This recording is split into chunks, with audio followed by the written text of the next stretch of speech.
আয়াতুল কুরসি পড়ে ভুলেও একটি কাজ করবেন না। সব সময় মনে রাখবেন, আয়াতুল কুরসি হচ্ছে কোরআনের ভিতরে যত আয়াত রয়েছে, সূরার দিক থেকে সূরা ফাতিহা অনেক উত্তম এবং ইয়াসিন সূরা অনেক উত্তম, সূরা বাকারা অনেক উত্তম, তবে আয়াতের দিক থেকে সর্বশ্রেষ্ঠ আয়াত হচ্ছে আয়াতুল কুরসি। আয়াতুল কুরসি হচ্ছে অনেক ফজিলতপূর্ণ একটি আয়াত। এই আয়াতের পড়ার পরে আমরা একটি ভুল কাজ করে থাকি, এই ভুল কাজটা কখনো করব না। ভালো করে মনে রাখবেন, আয়াতুল কুরসি হচ্ছে ফজিলতপূর্ণ আয়াত, যে আয়াতের ভিতরে আল্লাহ তাআলার নাম রয়েছে, দুটি ইসমে আজম রয়েছে, আল হাইয়ুল কাইয়ুম। এই ইয়া হাইয়ু ইয়া কাইয়ুম পড়ে যদি আপনি দোয়া করেন, এই দোয়াটাও আল্লাহ তাআলা কবুল করে নেবেন। অনেক সময় আমরা দোয়া করি, দোয়া কবুল হয় না।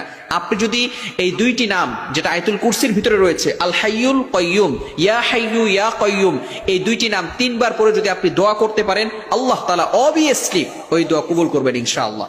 আপনি নিজে চাক্ষুষ প্রমাণিত হয়ে যাবেন। আল্লাহ রাসূল সাল্লাল্লাহু আলাইহি সাল্লাম এভাবে দোয়া করতেন আল্লাহ তাআলার এই ইসমে আজম নাম নিয়ে। সুতরাং আপনি এই নামগুলো নিয়ে দোয়া করতে পারেন। এই জন্য হচ্ছে আয়াতুল কুরসি অনেক ফজিলতপূর্ণ। তবে আমরা যে ভুলটা করে থাকি সেটা হচ্ছে আয়াতুল কুরসি পড়ে আমরা বুকে ফু দিয়ে থাকি।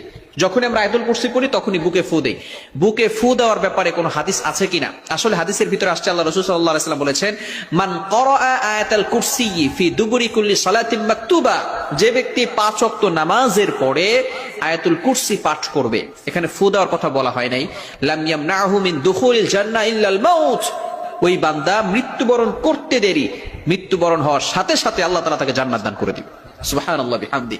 সুতরাং যখন কোনো বান্দা আয়াতুল কুরসি পড়বে 5 ওয়াক্ত নামাজের পরে, দৈনিক যদি আপনি 5 ওয়াক্ত নামাজের পরে আয়াতুল কুরসি পড়তে পারেন, অবভিয়াসলি আল্লাহ পাক রব্বুল আলামিন, আল্লাহ রাসূল সাল্লাল্লাহু আলাইহি সাল্লামের মাধ্যমে জানিয়ে দিয়েছেন, ঘোষণা করে দিয়েছেন, উইল গো টু প্যারাডাইস, আল্লাহ পাক রব্বুল আলামিন তাকে জান্নাতের ব্যবস্থা করে দিবেন।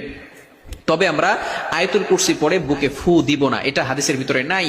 সুতরাং আমরা এটা কখনো করব না। এই ভুলটা থেকে আমরা হেফাজত থাকবো। মনে রাখবো যে আয়াতুল কুরসি যেহেতু ফজিলতপূর্ণ আয়াত, এবং যেটা আল্লাহ রাসূল সাল্লাল্লাহু আলাইহি সাল্লাম আমাদেরকে বলেছেন সেটা আমরা করব, কিন্তু যেটা বলেন নাই সেটা আমরা কখনো করব না।